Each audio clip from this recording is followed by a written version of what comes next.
Alors, qui je suis et ce que je fais. Qui je suis, c'est une vaste question. Donc Naaman, je chante principalement, c'est mon activité principale.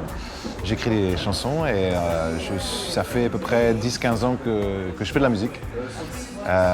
Principalement reggae, mais connoté énormément de hip-hop et de soul. Voilà.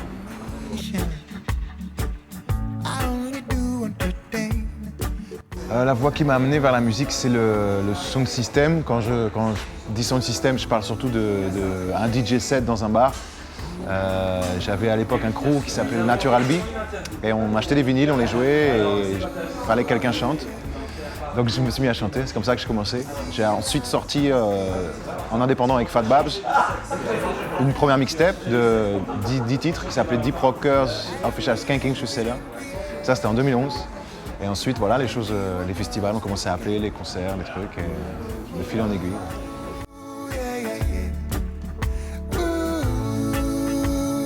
C'est dur à dire, c'est difficile à dire. Il y a des moments qui sont très très forts, pour différentes raisons. Il y a des moments très simples qui sont très forts.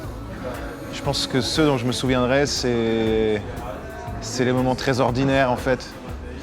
Voilà, un regard qui se croise dans la foule, le fait de voir quelqu'un qui ferme les yeux et qui apprécie un concert. J'ai ces images-là très, très, très fort. Après, on a joué dans des tribus sur des îles comme Lifou, on a joué dans des endroits improbables qui sont aussi des très forts souvenirs. On a joué en Chine, en Russie, tout ça. Il y a des moments qui sont forts, gravés. Mais je dirais que les plus forts, c'est des moments qui sont voilà, indescriptibles, qui sont pas dus à une situation particulière, qui sont dus à une qualité d'appréciation de l'instant. Et ça peut arriver à n'importe quel moment. Ouais.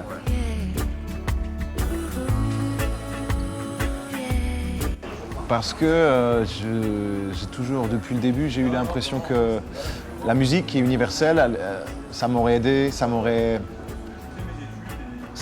attristé que la langue soit une barrière en fait, partout où j'aille. En fait, ça n'aurait pas été une barrière, parce que l'anglais est une barrière aussi en France. Mais je sais pas, l'anglais était plus fort pour moi à ce moment-là. Et aussi les influences que j'ai, qui sont les influences du reggae jamaïcain, du reggae anglais, qui sont vraiment ce que j'ai écouté. Et donc j'ai eu cette volonté de faire quelque chose qui était comme ça. Ça c'est quelque chose de très particulier qui nous a manqué vraiment. Parce que pour plusieurs raisons. La première raison c'est que quand on arrive dans un festival, on arrive dans un univers. C'est-à-dire que les premières personnes qu'on rencontre, c'est les gens qui travaillent au festival, les bénévoles, la sécu, les gars qui sont là depuis plusieurs jours déjà, tu vois. Et ça, c'est toujours fort, d'être accueilli dans une famille, une collectivité qui a une identité vraiment, quoi, qui vivent un truc ensemble. Après, le côté des grandes jauges en plein air, être sur scène, qu'il pleuve ou qu'il vente, se prendre les éléments, voir la lune, ça c'est génial, c'est vraiment génial.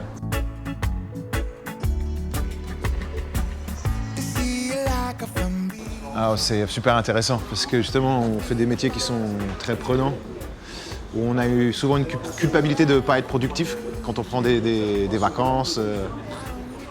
On a toujours besoin de faire quelque chose et c'est vraiment, en tout cas moi, c'était vraiment profond, quoi. Et le fait d'être forcé à l'arrêt, ça m'a fait ouvrir les yeux sur la façon dont je passe mon temps à toujours courir, toujours être à droite, à gauche. Donc ce qui s'est passé, c'est que je suis resté au même endroit. J'habite en Inde, donc je suis resté 8 mois là-bas. Et j'ai fait de la musique, j'ai composé, j'ai aussi arrêté de composer. Pris le temps de vivre, l'esprit vraiment se calme. Je pense que tous les artistes à travers le globe ont pris une claque du confinement, quoi. Et vraiment se sont dit, putain, la vache, c'est chaud.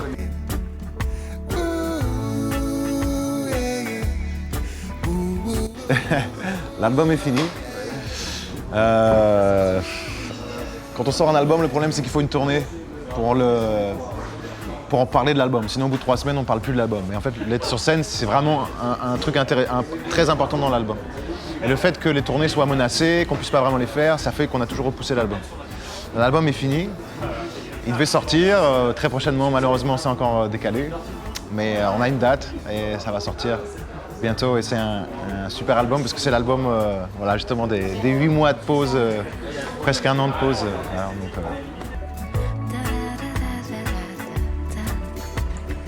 Ouais, on a un autre concert en septembre et ensuite on a une série de concerts en octobre-novembre qui sont encore des festivals, quelques salles, des trucs comme ça. Mais le gros de la tournée va arriver à la sortie de l'album. T'as failli dire la même.